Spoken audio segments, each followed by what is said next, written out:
The largest source of the city's revenue is property tax. The state does the assessing and the city sets the rate.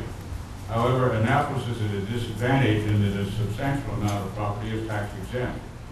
To consider whether the city's expenditures are too high or there is a need for alternative sources of revenue, I introduced and the council passed a resolution establishing the Blue Ribbon Commission on the city's finances. The commission's final report will be available to the mayor and aldermen elected in November. Unlike the state and the county, the city does not have an executive budget.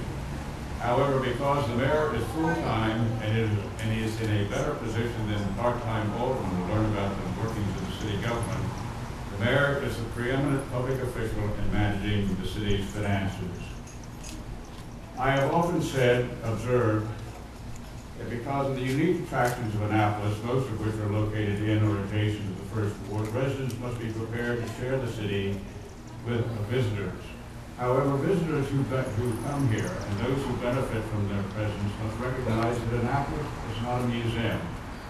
This is not Williamsburg. People live here, and moreover, life here is not immune to the dynamic quality of modern capitalist society.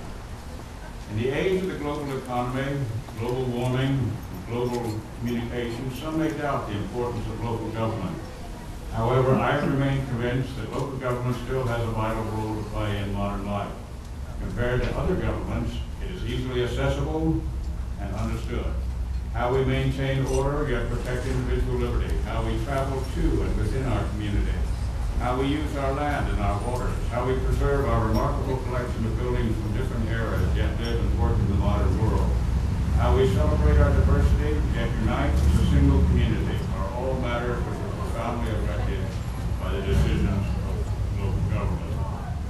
Before I close my remarks, I would like to thank a number of people. First and foremost, I would like to thank Speaker Bush for his generous remarks and his support. I really appreciate it. I also want to thank him for his initiative in the Capital City Safe Streets program, which is doing so much to reduce crime in the city of Annapolis.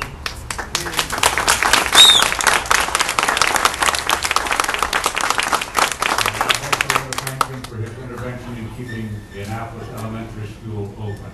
These are just two reasons why it is so important that we re-elect him as our delegate so he can be the Speaker of the House. And he has my strong support, and I appreciate his support. I also want to thank Pam Finley for all that she has done, and the members of the committee. I see some of my colleagues are here. I think Ross Arnett from the 8th Ward is here. Yes, Ross. Matthew Hoy from the 3rd Ward.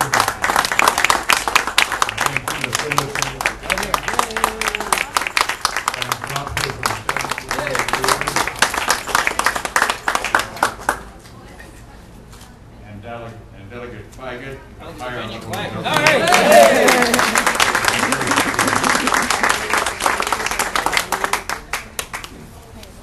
During the last 3.5 years, it has been my privilege to serve as your alderman. I never expected to hold this office. However, I am very grateful for the opportunity to serve the community. I have found it very rewarding. When I was talking to Jeff Mitchell, who was my campaign manager yesterday, he insisted that I tell a story. As many of you know, I have a number of stories that I've told on a number of occasions. This may be a repeat for some of you.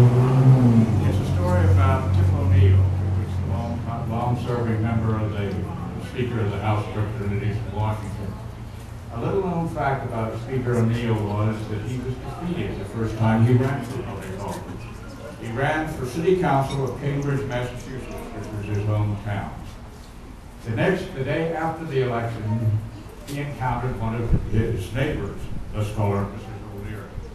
And Mrs. O'Leary allowed his house. She had not voted for Mr. O'Neill. Mr. O'Neill was quite taken aback that being an Irishman was not speechless on this occasion. And he said, Mrs. O'Leary, I have carried your groceries. I have brought you coal. I have shoveled the snow off your sidewalk. And you know how much snow we have up here in Cambridge. And Mrs. O'Leary said, Mr. O'Neill, he said, what more do you want from me? And she said, Mr. Mr. O'Neill, I wanted you to ask me for my vote.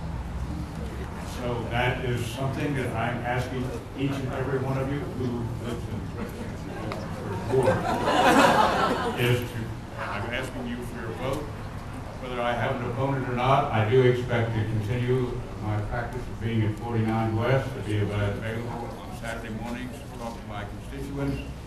And even if I'm not opposed, I intend to conduct a campaign of going to coffees, because I want to ask each and every one of you for your vote. Thank you very much.